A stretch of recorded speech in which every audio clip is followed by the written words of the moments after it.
Welcome back to Final Cut Pro with the Fro. Today I want to show you how you can color correct and color grade your footage by using the tools inside of Final Cut Pro.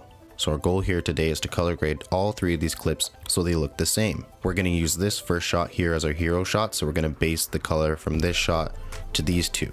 So to do this, we're going to drag an adjustment layer over all three clips. I'm going to hit Command 7 to pull up our inspector.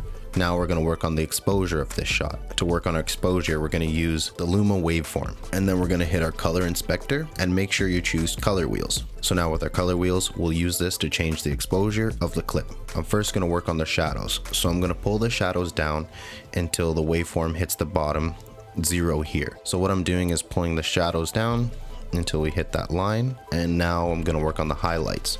So for the highlights, you don't want to drag the waveform past 100. So as you can see, we're pretty much there right now. I'll just drag it down a little bit so you can see. And I'll drag it back up till it hits the top. So right there would be our highlight adjustment. Now to add contrast into the shot, we're going to drag down the midtones tab here. So I'm going to just drag this down. Let's go to about here.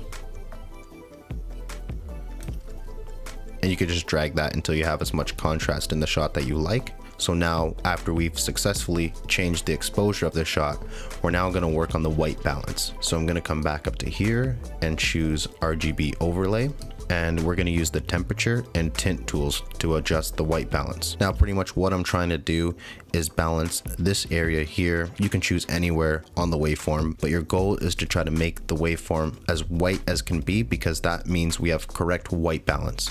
So now I'm just going to use the temperature and tint tools to adjust this white balance.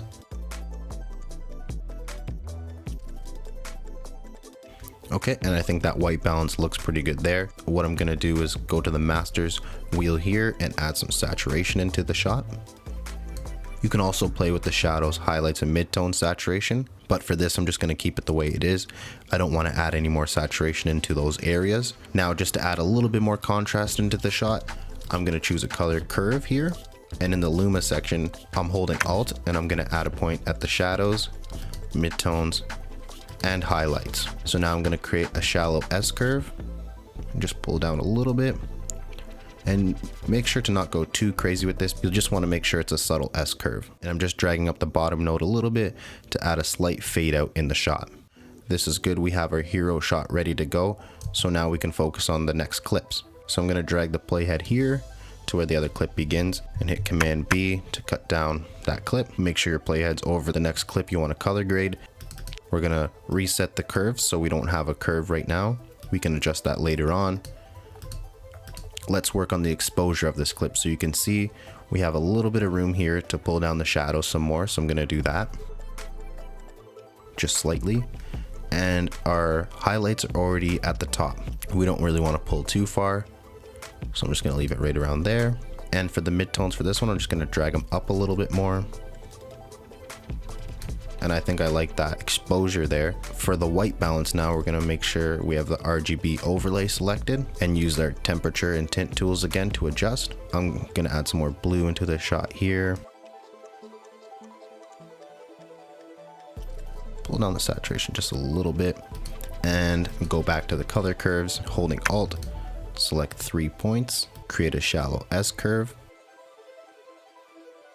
Perfect, and I like that contrast that it added to the shot. So now just to see from this shot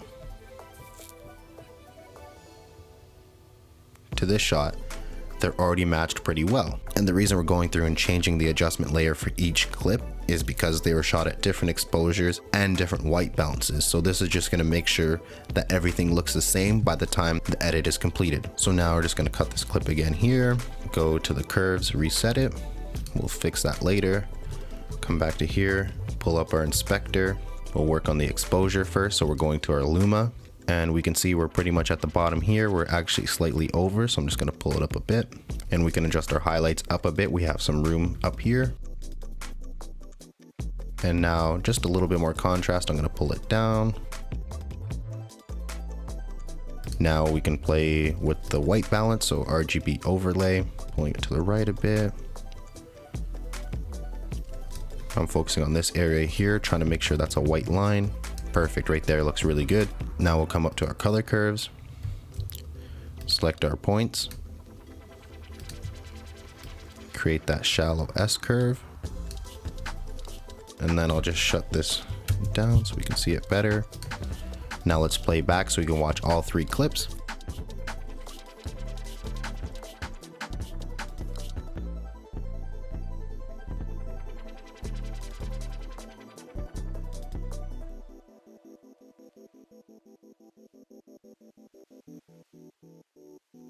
Another way you can make sure the rest of the clips are matching your hero shot is come up to the top and choose window and show in workspaces, and we're just going to choose comparison viewer. So now here you can choose what clip you want to use as your hero shot. So you can click the clip itself and hit save frame, and it will choose that frame to reference the rest of the edit on. So since our hero shot is here, I'm going to hit save frame, and now as we play back, you can see side by side how the clips look with each other.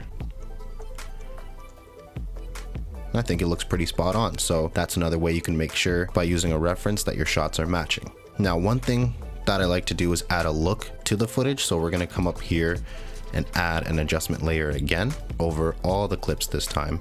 So we're just going to drag a LUT onto the top of the adjustment layer here. And now you can choose whatever LUT that you already have loaded into your computer. I'm just going to choose a teal and orange look here. This is looking a little too strong for me, so I'm going to choose the mix at the bottom and drag to the left until I find the spot that I like. We'll say around here. And now you can see this has added that teal and orange look to all 3 of our clips.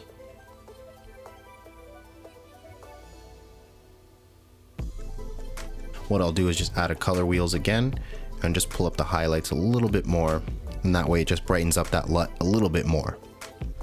You can adjust this as much as you want to as well. If you would like more of a faded look, you can pull the shadows up, and then you can adjust the midtones to add more contrast onto that LUT if you would like that as well. But for this, I'm just going to leave it there. I think I like the shadows up a little bit more on this shot here.